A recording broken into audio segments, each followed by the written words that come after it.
On ne parle que de ça. Une fois sur deux, le taux de votre prêt immobilier est faux. C'est ce qu'on apprend grâce à vous, Serge Maître. Vous représentez les usagers des banques et on a découvert cette affaire dans la presse cette semaine. Déjà, pourquoi le taux de notre crédit serait faux? Expliquez-nous clairement.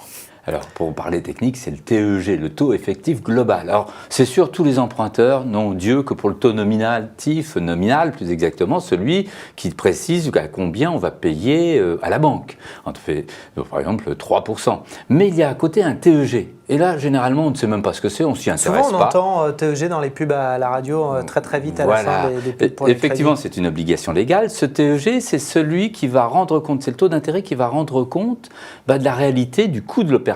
En d'autres termes, on prend le taux nominal, donc les 3% par exemple, et on va y ajouter tous les frais autour de l'opération de crédit. Frais de dossier, c'est le minimum, frais de cautionnement, s'il y a une caution mutualiste notamment, frais de part sociale, si vous avez été amené à payer des parts sociales, frais d'assurance, la prime d'assurance, c'est quelque chose d'important sur 20 ou 25 ans de crédit. Donc tout ce conglomérat de frais, ça ajoute au taux nominal, et puis on arrive à quoi? Au TEG, taux effectif global, qui doit rendre compte du coût réel de l'opération.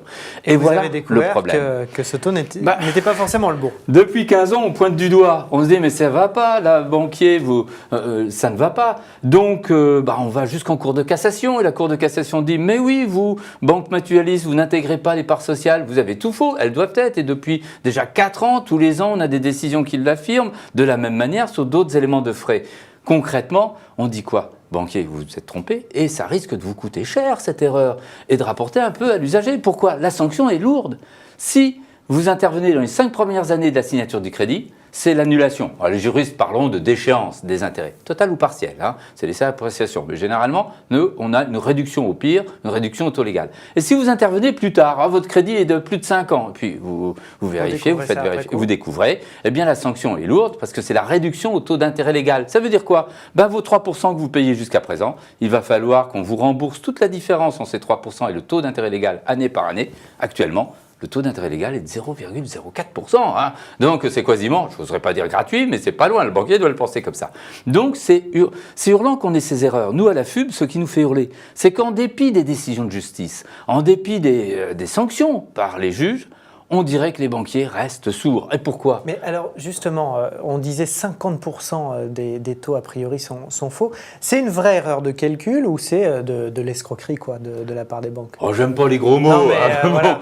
Disons qu'on fait... une certaine malignité, je préfère. Parce que vu du côté de l'usager, on se dit c'est quand même un peu gros, quoi.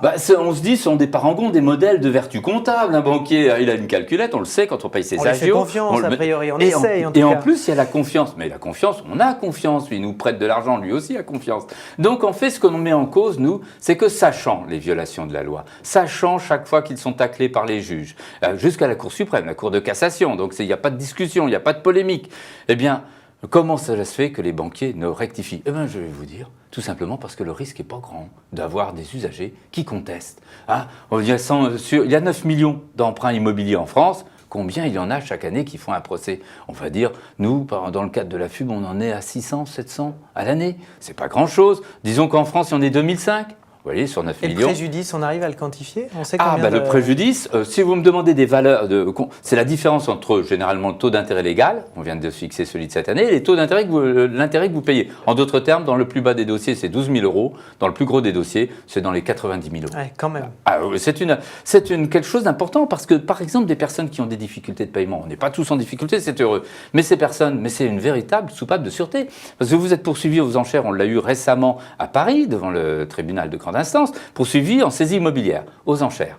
Eh bien, la personne a dit, je ne dois pas les 100 000 € que la banque me réclame, parce que le TEG est erroné. Voilà, j'en apporte la preuve. Il faut en avoir la preuve. Donc, elle restait... Ça annule ou alors c'est la banque qui doit l'argent. Il n'y avait plus grand-chose, il y avait 40 000, on a annulé 80 000. Donc, la personne a sauvé son appartement et sa vie. Demain, je vais à la banque pour faire un prêt. Comment je vérifie pour ne pas me faire avoir? Comment je peux savoir? Je vous appelle vous? J'appelle qui? Il y en a certains qui diront non, signez les yeux fermés, parce que c'est rien. Après, vous ferez sanctionner la banque. Et la banque qui vous propose du 3 ou de 2,8 à 3,20 actuellement, signez, puis demain, faites contrôler, car c'est là que la sanction va intervenir. Car certains malins vous diront, si vous intervenez avant pour dire le TEG est erroné, bah, le banquier va vous dire je ne vous fais pas le crédit, puis ça s'arrête là. Donc il faut être quand même pas bisounours, la vie est un peu plus compliquée. Mais comment faire pour savoir si le TEG est erroné? On ne va pas non plus faire un business de l'erreur Voilà. de la banque. C'est sans doute le problème. On voit une explosion actuellement, une explosion pratiquement, de demandes de contrôle et de contestation. Soyons très concrets. De toute façon, pour nous, il y a dans les dossiers qu'on a, 70% ont une erreur de TEG. Mais il ne faut pas que ça soit non plus une affaire d'aubaine nécessairement. C'est là où on dit aux banquiers, attention, mais bougez, contrôlez, faites véritablement un travail de banquier, tel qu'on l'espère, loyal et de bonne foi. Donc concrètement, si je veux contrôler mon TEG, c'est simple. À la FUB, il y a par exemple deux ingénieurs financiers, analystes financiers, qui gratuitement vous diront si c'est erroné ou pas. Ah, ils vous diront c'est faux ou pas, avec une erreur significative de plus d'un dixième. Bon, il faut passer par un expert. Il faut passer parce que concrètement, si vous allez voir un expert judiciaire, on en a pour 3 000 €. On ne sait même pas s'il est pour le moment erroné. Donc c'est un peu cher. Je dirais pour beaucoup, c'est dissuasif. Si on va voir un expert comptable, il y en a peu qui vont se reconnaître compétents, bien que ce soit quand même des professionnels du chiffre. Donc le plus simple, c'est qu'actuellement, on aille voir un analyste financier. Et il y en a beaucoup dans le commerce, vous en avez, qui proposent leurs services. Alors attention, il y en a certains qui ne font pas véritablement d'analyse financière. Ils font une analyse juridique. Il faut leur demander ce qu'ils font. Deuxièmement, il faut leur demander s'ils reconstituent le TEG article par article, c'est-à-dire frais par frais qui ne seraient pas intégrés. C'est important. Donc vous voyez, ce n'est pas une mince affaire quand même. Est-ce qu'on sait quand même quelle banque est plus fiable que l'autre?